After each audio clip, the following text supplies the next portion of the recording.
Hello, my name is Dr. Ridwan Fontaine. I teach Islamic management at IIUM, and we are now looking at the last ayat of Surah Al-Fatiha.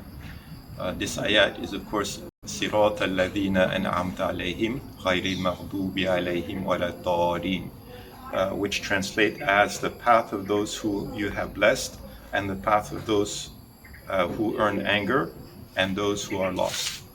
So traditionally, this ayat basically divides people into three categories. The first category are the people who are blessed. These are the people who know about Islam and practice it.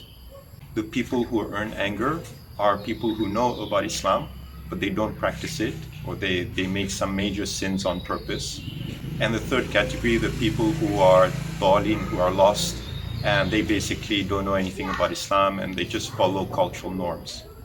In the context of what we've discussed in class, one of the main issues is change, right? As human beings, it's natural for us to grow, to develop, to want to change. So my reflection on this surah or this ayat is actually the people who are blessed are the people who are willing to change, who want to become better people. And they do this by learning more about Islam and by correcting themselves. The people who basically earn Allah's anger are the people who just don't want to change. Even though they know what they're doing is wrong, but they've rationalized it, and for whatever reason, they just don't want to change. And the third category, the people who are dhalin, are basically, you can say, they're completely asleep.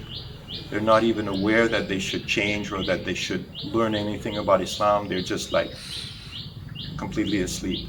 And so they also don't want to change. And this ayat is basically like at the conclusion to the surah. And so really the surah gives us a process. And that's the thing that fascinates me with the surah.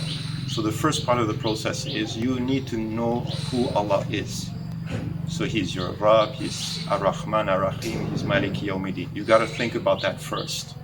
And the more you think about it, the more you realize that you should be grateful for so many things. And the more you realize you've made a lot of mistakes in your life, but you want to correct yourself, you want to become a better person. And then the rest of the ayah, the rest of the surah is basically your relationship with Allah. So you're asking Allah for His help, you're asking Allah for hidayah, but at the same time, you as a human being, you make the effort to change. So really, my interpretation of this surah is all about getting people to change. Like if you are reciting Surah Fatiha, and at the end you feel there's no need for you to change, it's like you almost think you're a perfect person. You're ready to enter paradise the way you are, which is actually a very, very arrogant kind of mindset if you think about it. So anyway, that's the end of this surah.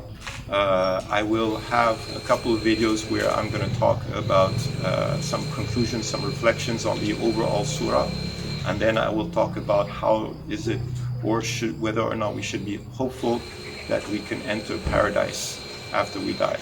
But that's in subsequent episodes. Thank you very much. Assalamu alaikum wa barakatuh.